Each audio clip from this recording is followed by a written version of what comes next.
दोस्तों बहुत बहुत स्वागत है आप सभी का एक बार फिर से। जी हाँ दोस्तों, आज पूरे दिन की कई महत्वपूर्ण और बड़ी खबरें निकलकर सामने आ रही हैं। जानेंगे सभी खबरों को विस्तार से। तो दोस्तों खबरों में आगे बढ़ने से पहले वीडियो को एक प्यार भरा लाइक जरूर कर दें और ताजा खबरों को जानने के लिए चैनल को सब्सक्राइब भी जरूर कर लें।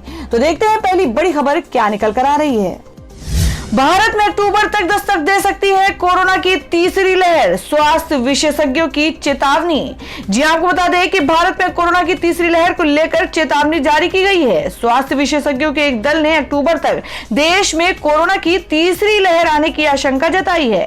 चिकित्सा विशेषज्ञों के रिटायर पोल के अनुसार अक्टूबर तक भारत में कोरोना वायरस संक्रमण की तीसरी लहर आने की संभावना है। हालांकि स्वास्थ्य विशेषज्ञों ने कहा है कि यह भारत में आई दूसरी कोरोना लहर के मुकाबले अधिक नियंत्रित होगा, लेकिन इस तीसरी लहर के कारण अब देश में कोरोना संक्रमण एक और साल तक बना रह सकता है। दुनिया भर के 40 स्वास्थ्य विशेषज्ञों, डॉक्टरों, वैज्ञानिकों, वायरोलॉजिस्ट, महामारी विज्ञानियों और प्रोफेसरों के 3 से 17 जून के स्नैप सर्वेक्षण से पता चला है कि भारत में टीकाकरण में एक महत्वपूर्ण तेजी आना तीसरी लहर के प्रकोप को थोड़ा कम कर देगा। भारत में कोरोना की तीसरी लहर को लेकर भविष्यवाणी करने वाले में से 85% या 21 से अधिक स्वास्थ्य विशेषज्ञों ने कहा है कि अगली लहर अक्टूबर तक आएगी। 3 लोगों ने अगस्त की शुरुआत में और 12 लोगों ने सितंबर में इसकी भविष्यवाणी की है। बाकी बचे 3 लोगों ने नवंबर से फरवरी के बीच भारत में कोरोना की तीसरी लहर की संभावना जताई है। बिहार के मुख्यमंत्री ने युवाओं के लिए लॉन्च की 2 बेहद खास योजनाएं, कहा रोजगार देने के लिए कृत संकल्पित।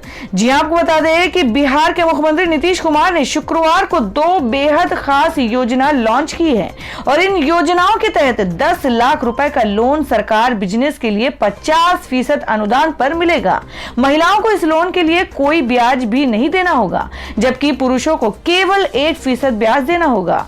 योजना की लॉन्चिंग के मौके पर मुख्यमंत्री ने कहा कि राज्य में विकास एवं लोगों को अधिक से अधिक रोजगार के अवसर उपलब्ध कराने को लेकर हम लोग लगातार काम कर रहे हैं। महिलाओं की भागीदारी सभी जगहों पर बढ़ी है, इससे परिवार की आर्थिक स्थिति सुधर गई है, परिवार की आमदनी बढ़ी है। मुख्यमंत्री ने कहा कि वे उद्योग विभाग को मुख्यमंत्री महिला उद्यमी योजना तथा मुख्यमंत्री युवा उद्यमी योजना आरंभ किए जाने को लेकर बधाई देते हैं। वर्ष 2018 में अनुसूचित जाति एवं अनुसूचित जनजाति उद्यमी योजना की शुरुआत की गई। वहीं जननायक कर्पूरी ठाकुर की जयंती पर सन 2020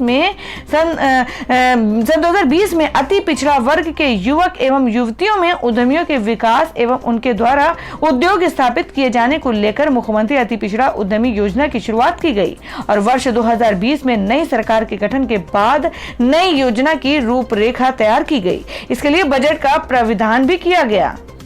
दोस्तों अगर आप भी अपने गांव, शहर या राज्य की खबर देखना चाहते हैं तो कमेंट में अपने गांव, शहर या राज्य का नाम जरूर लिखें और अगर आपको अभी तक किसी भी सरकारी सुविधा का लाभ नहीं मिला है तो वो भी कमेंट करके जरूर बताएं कि सरकार की कौन सी योजना आप तक नहीं पहुंची है, जिससे कि आपकी बात हमारे चैनल के माध्यम से सरकार तक पहुंच जाए। तो चलिए बढ़ते हैं अगली बड़ी खबर की ओर। नहीं रहे द फ्लाइंग सिख मिल्खा सिंह, 91 साल की उम्र में कोरोना के बाद हुआ निधन। जी आपको बता दें कि भारतीय धावक और ओलंपिक्स पदक विजेता मिल्खा सिंह का शुक्रवार 18 जून की रात निधन हो गया। उनकी उम्र 91 साल की थी और कोरोना से जंग लड़ते हुए पिछले कुछ दिनों से आईसीयू में भर्ती थे। आईसीयू में उनकी तबीयत लगातार बिगड़ती जा रही थी। गौरतलब है कि मिल्खा सिंह की पत्नी निर्मल कौर का 5 दिन पहले ही कोरोना से निधन हो गया था। मिल्खा सिंह के बेटे जीव मिल्खा सिंह ने इस बात की पुष्टि करते हुए इंडियन एक्सप्रेस को बताया कि उनके पिता नहीं रहे। मिल्खा सिंह भारत के पहले धावक थे जिन्होंने ओलंपिक्स में भारत के लिए गोल्ड मेडल जीता था। ओडिशा के सीएम नवीन पटनायक ने आर्थिक रूप से कमजोर वर्ग के लिए 1690 करोड़ के पैकेज का किया ऐलान। जी हां, बात करें कि कोरोना की दूसरी लहर में ओडिशा का कमजोर और मजदूर वर्ग सबसे अधिक प्रभावित हुआ है और इन दोनों वर्गों के सामने वित्तीय संकट आ खड़ा हुआ है। ऐसे में मुख्यमंत्री नवीन पटनायक ने इन वर्गों के लिए 1690.46 करोड़ रुपए की मदद का ऐलान किया है। मुख्यमंत्री के इस ऐलान से भूमिहीन किसानों, निर्माण मजदूर मजदूरों, शहरी गरीबों, आदिवासियों, राज्य खाद्य सुरक्षा अधिनियम के लाभार्थियों, मनरेगा श्रमिकों और दिव्यांग छात्रों को फायदा पहुंचेगा। नवीन पटनायक ने कहा कि कोरोना संक्रमण के प्रसार को रोकने के लिए राज्य लॉकडाउन लगाया था और लेकिन उस लॉकडाउन में तमाम आर्थिक गतिविधियां बंद होने की वजह से राज्य में आर्थिक रूप से कमजोर वर्ग और मजदूर सबसे ज्यादा प्रभावित हुए हैं। मुख्यमंत्री की तरफ से घोषित किए गए आर्थिक पैकेज के अनुसार कालिया योजना के तहत भूमिहीन किसानों के कुल 17.38 लाख परिवारों को 1,000 रुपए की विशेष सहायता मिलेगी। मुख्यमंत्री ने आगे घोषणा की है कि कालिया योजना के तहत भूमिहीन किसानों को 3 किश्तों में 207 करोड़ रुपए की सहायता प्रदान की जाएगी। हरियाणा सरकार ने दी सौगात, 1200 अवैध कॉलोनियां होंगी नियमित, 45,000 परिवारों को मिलेगा लाभ। जी हां, आपको बता दें कि हरियाणा सरकार ने घोषणा की है कि वह प्रदेश के 1200 कॉलोनियों को नियमित करेगी। सरकार के इस फैसले का लगभग 45,000 परिवारों को लाभ होगा और वही खोड़ी में बेघर हरियाणा के लोगों को पुनर्वास भी सरकार करेगी। मुख्यमंत्री मनोहर लाल ने प्रेस वार्ता में बताया कि हरियाणा सरकार एनसीआर सहित पूरे प्रदेश में अवैध रूप से बसी 1200 कॉलोनियों को नियमित करेगी। कॉलोनियों में रहने वाले लोगों से बिजली, पानी, सीवर इत्यादि विकास शुल्क लिया जाएगा और इन कॉलोनियों को नियमित करने के लिए सरकार के पास पहले ही आवेदन आए हुए हैं और 1200 अवैध कॉलोनियों के नियमित होने से 45,000 से अधिक परिवारों को बड़ी राहत मिलेगी। सबसे अधिक अवैध कॉलोनियां एनसीआर के गुरुग्राम, फरीदाबाद, सोनीपत इत्यादि जिलों में बसी हुई इन लोगों की तरफ से नियमितीकरण के आवेदन आए हुए थे, जिनकी जांच कराने के बाद सरकार ने ये निर्णय लिया है। मां के निधन से बुरी तरह टूटे शेखर सुमन, कहा मैं अनाथ हो गया। जी हां, आपको बता दें बॉलीवुड से एक और दुख भरी खबर सामने आई है। एक्टर शेखर सुमन की मां का निधन हो गया, जिसकी जानकारी खुद शेखर सुमन ने सोशल मीडिया पर दी है। जिसकी जानकारी सुमन ने शुक्रवार 18 जून को बताया कि उनकी मां का 17 जून को निधन हो गया है। इससे पहले उन्होंने ट्विटर पर अपनी मां की एक तस्वीर पोस्ट करते हुए बताया था कि उनकी हालत बहुत नाजुक बनी हुई है। मां के निधन से टूटे एक्टर शेखर सुमन ने सोशल मीडिया पर बहुत ही इमोशनल पोस्ट साझा किया है। अपने पोस्ट में शेखर सुमन ने लिखा कि मेरी प्यारी मां, जिसे मैं इस दुनिया में सबसे ज्यादा प्यार करता था, वो स्वर्ग की ओर चली गई है। मैं अनाथ और तबाह महसूस कर रहा हूं। हर समय हम सभी के लिए मौजूद रहने के लिए धन्यवाद मां। मुझे आपकी याद अंतिम सांस तक आएगी। आपकी प्रार्थनाओं और आशीर्वाद के लिए शुक्रिया। गौतम अडानी को हर सेकंड 32 लाख रुपए का नुकसान, टॉप 15 अमीरों के लिस्ट से बाहर। जी हां, आपको बता दें कि अडानी समूह के मालिक गौतम अडानी की मुश्किलें कम होती नहीं दिख रही हैं। सोमवार को उठे बवंडर के बाद से गौतम अडानी की संपत्ति में लगातार गिरावट हो रही है। सोमवार से गुरुवार के बीच गौतम अडानी की संपत्ति में 15 अरब डॉलर यानी करीब 1.11 लाख करोड़ रुपए की नुकसान हुआ है। अगर इन आंकड़ों का विभाजन प्रति सेकंड करें तो गौतम अडानी को पिछले 4 दिनों में हर सेकंड 32 लाख रुपए से अधिक का नुकसान हुआ है और इस नुकसान के चलते गौतम अडानी एशिया के अरबपतियों की लिस्ट से पहले 15 पायदान से भी बाहर हो चुके हैं। गौतम अडानी को शुक्रवार को भी 37,000 करोड़ रुपए का नुकसान हुआ। अडानी समूह की कंपनियों के शेयर लगातार लुढ़क रहे हैं। अडानी समूह के stocks Adani Enterprises, Adani Power, ATGA, Adani Transmission, Adani Ports और अडानी ग्रीन के शेयरों में भारी गिरावट आ रही है, जो पिछले 4 दिनों से जारी है और इस गिरावट के कारण गौतम अडानी की संपत्ति में 12.2 अरब डॉलर से अधिक का नुकसान हुआ है। बिहार में करीब 1 लाख नियोजित शिक्षकों की नौकरी पर खतरा, 20 जुलाई से पहले अपलोड करने हैं ये दस्तावेज। जी हां, आपको बता दें कि बिहार में करीब 1 लाख नियोजित शिक्षकों की नौकरी पर खतरा मंडरा रहा है। दरअसल शिक्षा विभाग ने राज्य के करीब 1 लाख नियोजित शिक्षकों को अपने प्रमाण पत्र NIC पोर्टल पर अपलोड करने को कहा है, जिसकी लास्ट डेट अभी तक जून थी, लेकिन अब इस तारीख को बढ़ाकर 20 जुलाई कर दिया गया है। 20 जुलाई तक अब राज्य के 93,000 नियोजित शिक्षकों को अपने प्रमाण पत्र पोर्टल की वेबसाइट पर अपलोड करने होंगे और अगर ऐसा नहीं किया तो फिर नौकरी तक जा सकती है। जी आपको बता दें, बिहार के शिक्षा मंत्री विजय कुमार चौधरी ने इस संबंध में जानकारी देते हुए बताया कि जिन नियोजित शिक्षकों की भर्ती 2006 से लेकर 2015 के बीच हुई है, उन्हें ही ये दस्तावेज अपलोड करने हैं। इन शिक्षकों को अपने प्रमाण पत्र की स्कैन कॉपी पोर्टल पर अपलोड करनी होगी। ऐसा नहीं करने वालों की भर्ती को फर्जी माना जाएगा और नौकरी से निकाल दिया जाएगा। और अब वहीं बता दें कि अब ट्रेन टिकट कैंसिल करवाने पर मिनटों में मिलेगा रिफंड, जाने कैसे। जी हां, आपको बता दें कि अगर आप ट्रेन में सफर करते हैं तो आपके लिए ये खबर महत्वपूर्ण है। ट्रेन से सफर करने वालों के लिए टिकट कैंसिलेशन करवाने पर रिफंड पाने का नया नियम लागू हो गया है। अब टिकट कैंसिल करवाने पर रिफंड के लिए आपको इंतजार करने की जरूरत नहीं होगी। टिकट कैंसिलेशन के चंद मिनटों बाद ही आपके खाते में रिफंड क्रेडिट हो जाएगा। अगर आप ट्रेन से सफर करते हैं तो टिकट कैंसिलेशन की नई व्यवस्था को जरूर जान लें। जी आपको बता दें कि आईआरसीटीसी ने नया पेमेंट गेटवे आई पे की शुरुआत की है। आईआरसीटीसी पेमेंट गेटवे आई पे शुरू किया गया है। पेमेंट के इस नए गेटवे के साथ भुगतान के लगने वाले समय की बचत होगी। वहीं टिकट कैंसिल करवाने पर रिफंड भी उतनी ही तेजी से मिलेगा। तत्काल आपके खाते में मिलेगा रिफंड। आपको बता दें कि आईआरसीटीसी ने प्रधानमंत्री के आत्मनिर्भर भारत के विजन के तहत यूजर इंटरफेस को अपग्रेड किया है। आईआरसीटीसी ने एक कदम बढ़ाते हुए आईआरसीटीसी आई पे की शुरुआत की है। आईआरसीटीसी आई पे के तहत अब आईआरसीटीसी के मोबाइल ऐप या वेबसाइट से टिकट बुकिंग पर आपको ये नया फीचर्स मिलेगा। और इसके तहत अब टिकट बुकिंग के दौरान यूजर्स को अपने यूपीआई से या अन्य डेबिट खाते से सिर्फ एक बार ही मेन डेट देना होगा, जिसके बाद वो पेमेंट इंस्ट्रूमेंट आगे के ट्रांजैक्शन के लिए अधिकृत हो जाएगा। ट्विटर को भारत से पंगेबाजी पड़ रही है भारी, शेयर के रेट हुए धड़ाम। जी हां, आपको बता दें कि भारत सरकार से ट्विटर को पंगेबाजी भारी पड़ रही है। इसके चलते अमेरिका में कंपनी का बड़ा झटका लगा है। अपने कंपनी का शेयर अपने 52 हफ्ते की ऊंचाई से करीब 25% टूट चुका है। इसके चलते 26 फरवरी से लेकर अब तक ट्विटर के मार्केट कैप में $13.87 बिलियन, 80,000 करोड़ या करीब 22.54% का नुकसान हो चुका है। भारत सरकार ने नए आईटी नियम लागू किए हैं। इनको मई 2021 के अंत में लागू किया गया है। फेसबुक से लेकर गूगल तक ने इन नियमों को मान लिया है, लेकिन ट्विटर अभी भी हिचक रहा है। इसके चलते 16 जून को नेटवर्किंग साइट ट्विटर ने भारत में अपनी मध्यस्थ स्थिति को गंवा दिया है। न्यूयॉर्क स्टॉक एक्सचेंज पर बुधवार को ट्विटर का शेयर 0.50% की गिरावट के साथ $59.93 के स्तर पर बंद हुआ था।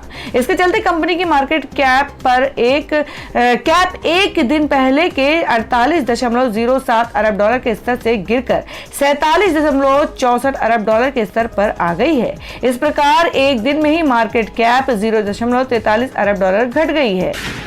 और दोस्तों अगली खबर बता दें कि बाबा का ढाबा वाले कांता प्रसाद ने खाई नींद की गोली, आईसीयू में भर्ती, हालात गंभीर। जी हां, आपको बता दें सोशल मीडिया पर वायरल वीडियो से चर्चा में आए बाबा का ढाबा वाले कांता प्रसाद ने बीती रात नींद की गोली खा ली है, जिसके बाद उन्हें सफदरगंज अस्पताल में भर्ती कराया गया है, जहां उनकी हालत गंभीर है। दिल्ली पुलिस ने बताया कि उन्हें सफदरगंज अस्पताल की ओर से इस बात की जानकारी मिली थी कि एक बुजुर्ग व्यक्ति ने नींद की गोली खा ली है और उसे अस्पताल में भर्ती कराया गया है। जिसके बाद पुलिस ने जब बुजुर्ग व्यक्ति की पहचान की तो ये बाबा के ढाबा वाले कांता प्रसाद निकले। फिलहाल कांता प्रसाद आईसीयू में भर्ती हैं और उनकी हालत गंभीर बनी हुई है। पुलिस ने इस बात की आशंका जताई है कि कांता प्रसाद ने नींद की गोली खाकर आत्महत्या की कोशिश की है।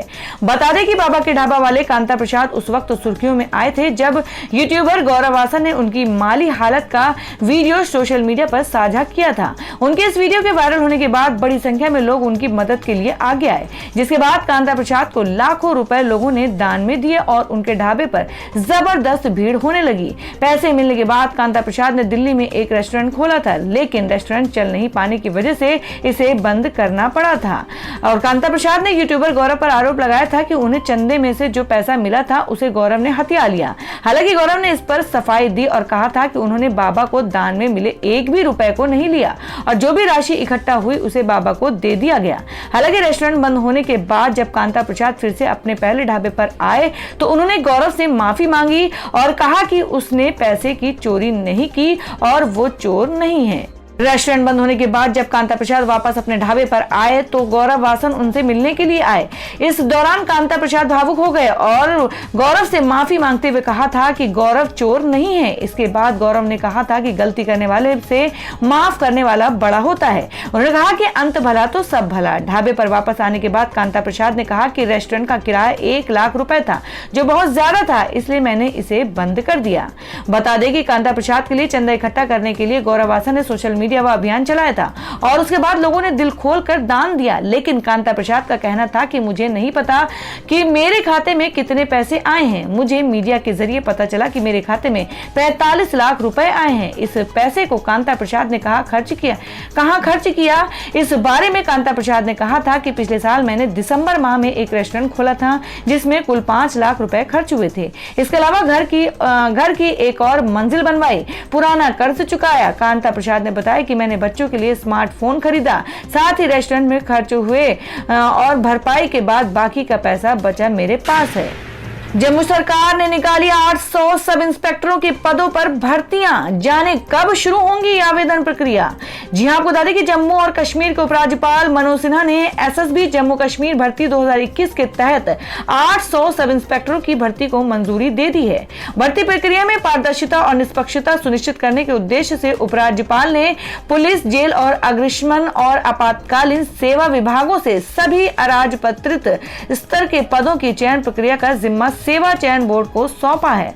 इन पदों के लिए इच्छुक उम्मीदवार जम्मू कश्मीर सेवा चयन बोर्ड jkssb.nic.in पर अधिक विवरण प्राप्त कर सकते हैं। इस संबंध में राजभवन की ओर से जारी बयान में कहा गया है कि मौजूदा कोविड महामारी के कारण धीमी हुई भर्ती प्रक्रिया को नई गति देते हुए उपराज्यपाल मनोज सिन्हा ने आज जम्मू कश्मीर पुलिस में 800 सब इंस्पेक्टरों की भर्ती के प्रस्ताव को मंजूरी दी है। उत्तराखंड के युवाओं के लिए अच्छी खबर, पटवारी और लेखपाल के 513 पदों पर भर्ती। जी हां, बता दें कि उत्तराखंड सबऑर्डिनेट सिलेक्शन कमीशन ने पटवारी और लेखपाल के पदों पर भर्ती के लिए आवेदन आमंत्रित किए हैं।